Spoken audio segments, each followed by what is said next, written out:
नमस्कार दोस्तों, आप सभी का स्वागत है टेक मुरली चैनल पे। और आज इस वीडियो में हम देखने वाले हैं डिसएडवांटेज ऑफ ईआरपी के बारे में। तो बिना देर के अपने शुरू करते हैं।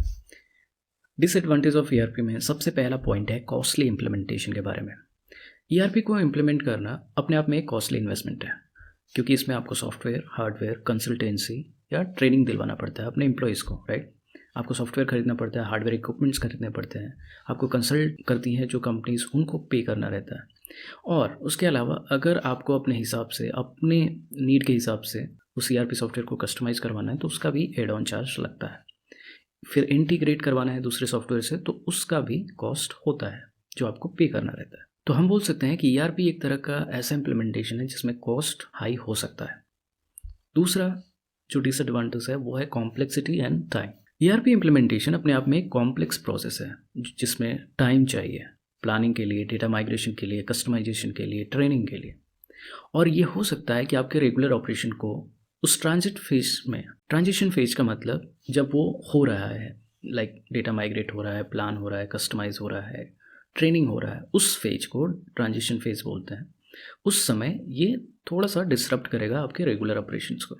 क्यों? मान लीजिए कि आप इसमें से कोई भी एक्टिविटीज़ कर रहे हैं, चाहे वो प्लानिंग हो, डेटा माइग्रेशन हो, कस्टमाइजेशन हो या ट्रेनिंग हो। तो ट्रेनिंग आपके एम्प्लॉयज़ की होगी, तो वो एम्प्लॉयज़ जब ट्रेनिंग पे होंगे तो वो काम नहीं कर रहे होंगे, राइट। तो रेगुलर ऑपरेशन उसकी वजह से थोड़ा सा डिसरप्ट हो सकता है। जब आपका डेटा माइग्रेट हो रहा होगा तो उस डेटा को एक्सेस करना पॉसिबल नहीं होगा, और मे भी हो सकता है वो भी आपके रेगुलर ऑपरेशन को डिसरप्ट कर दे। तीसरा डिसएडवांटेज है कस्टमाइजेशन चैलेंज। कस्टमाइजिंग ईआरपी इतना आसान नहीं है। ईआरपी को कस्टमाइज करने अपने बिजनेस के नीड के हिसाब से चैलेंज है। जितना ज़्यादा कस्टमाइजेशन उतना ज़्यादा हायर कॉस्ट, और उसमें कॉम्प्लिकेशंस जो आते हैं अपग्रेड के दौरान वो अलग है। ईआरपी अपने आप में एक कॉम्प्लेक्स सॉफ्टवेयर है। कस्टमाइजेशन इसका कॉस्ट भी बढ़ाता है और कॉम्प्लेक्सिटी भी बढ़ाता है। तो वो डिपेंड करता है कि आपको कस्टमाइजेशन कितना अर्जेंट है, कितना इम्पोर्टेंस है उसका, क्या वो बहुत ज़रूरी है, तो कंपनीज उसके लिए जाती हैं।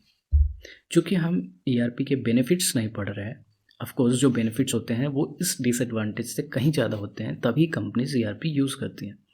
लेकिन इस वीडियो में हम सिर्फ डिसएडवांटेज ऑफ ईआरपी देख रहे हैं, इसलिए हर पॉइंट्स पे मैं फोर्स करके बोल रहा हूँ कि ये एक तरह का डिसएडवांटेज है। लेकिन इन डिसएडवांटेज को हम कैसे एडवांटेज बनाते हैं, इसके लिए भी बहुत सारे वेज हैं जो बेनिफिट्स ऑफ ईआरपी में हम देख सकते हैं। उसके बाद ईआरपी का जो डिसएडवांटेज है वो है रेजिस्टेंस टू चेंज। अब मान लीजिए कि ईआरपी एक सॉफ्टवेयर है और उस पर आपके एम्प्लॉयज़ ही काम करने वाले हैं, तो हो सकता है वो एम्प्लॉयज़ ट्रेनिंग मिलने के बाद भी ये रेसिस्ट करें नए सिस्टम को यूज़ करने से। क्योंकि आप अगर कोई चीज़ अपग्रेड करते हैं तो उसमें जो एडॉप्शन रेट होता है वो थोड़ा स्लोअर होता है, ठीक है। उनको सीखने में टाइम लगता है, लर्निंग करने में टाइम लगता है, और वो उनके प्रोडक्टिविटी को डिक्रीज़ करता है, राइट। तो कुछ लोग उसको अडॉप्ट बहुत स्लो करते हैं, तो इसलिए ये रेजिस्टेंस टू चेंज भी एक डिसएडवांटेज हो सकता है ईआरपी को इम्प्लीमेंट करने का।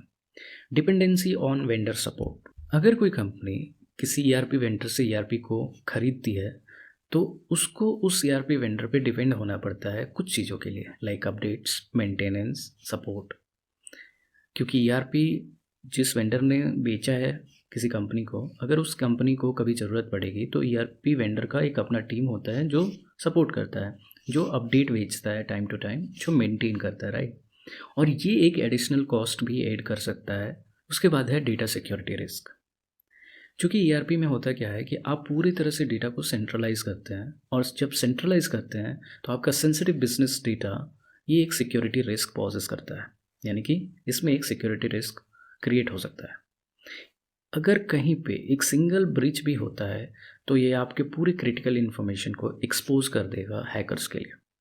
मान लीजिए कि अगर आपकी कंपनी में वो सारे कंप्यूटर्स, सारे नेटवर्क्स जो उस ईआरपी सॉफ्टवेयर से जुड़े हुए हैं, अगर कहीं भी किसी भी नेटवर्क में कोई उसको हैक करता है तो वो आपके पूरी क्रिटिकल इन्फॉर्मेशन को एक्सेस कर सकता है। आपका एक भी सिक्योरिटी ब्रीच इन सारे क्रिटिकल इन्फॉर्मेशन को कॉम्प्रोमाइज़ कर देगा। उसके बाद है इनफ्लेक्सिबिलिटी। कई बार होता है कि जब हम अपने पूरी तरह से कस्टमाइज ईआरपी को यूज़ करते हैं और अचानक से डोमेन में चेंज आता है तो हमारे पास वो फ्लेक्सिबिलिटी नहीं होती है जो हम नए बिजनेस मॉडल पे फिर से अडाप्ट करें, या मार्केट ट्रेंड चेंज हो गया या एडिशनल मॉडिफिकेशन रिक्वायर है तो उस ईआरपी में वो फ्लेक्सिबिलिटी नहीं होती है कि तुरंत चेंज हो जाए, फिर से आपको कस्टमाइज़ करवाना पड़ेगा एंड अगेन फिर से ट्रेनिंग देनी पड़ेगी, फिर से वो एनालिसिस टाइम, ये सब जो टाइम लगता है वो बढ़ेगा, कॉस्ट बढ़ेगा ऑफ कोर्स।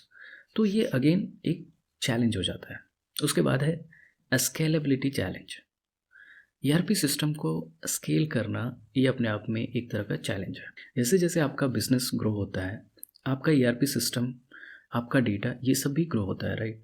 और ईआरपी सिस्टम को उस लेवल पे रखना जिस लेवल से आपका बिजनेस ग्रो हो रहा है, ये तरह का कॉम्प्लेक्स टास्क है।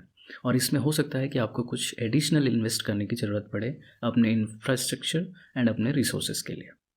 तो ये स्केलेबिलिटी एक चैलेंज है जो ईआरपी में देखा जाता है। Disruption during upgrades. जब भी आपका ईआरपी अपग्रेड होता है, ये एक तरह का डिस्रप्शन क्रिएट कर सकता है आपके रेगुलर बिजनेस ऑपरेशंस के अंदर, क्योंकि आपका पूरा बिजनेस डिपेंड है ईआरपी पे। तो कहीं भी अगर कोई प्रॉब्लम आती है या अपग्रेड हो रहा है तो आपके बिजनेस ऑपरेशंस ऑफकोर्स अफेक्ट होंगे। और एम्प्लॉयज़ को हो सकता है आपको उन नए फीचर पे ट्रेनिंग दिलवाना पड़े, जो कि अगेन एक कॉस्ट भी ऐड करेगा और टाइम भी बढ़ा देगा। यानी कि आपके एम्प्लॉयज़ आपके वर्किंग आवर्स से टाइम निकाल के उसकी ट्रेनिंग लेंगे। ऑफ कोर्स बाद में इसका फ़ायदा दिखता है। तो जैसा कि मैंने बोला, डिसएडवांटेज ऑफ ईआरपी में हम सिर्फ डिसएडवांटेज पे फोकस कर रहे हैं। तो आई होप कि आपको इस वीडियो से ये समझ आया होगा कि ईआरपी के जो डिसएडवांटेज होते हैं वो क्या क्या होते हैं। मिलते हैं नेक्स्ट वीडियो में, तब तक के लिए धन्यवाद।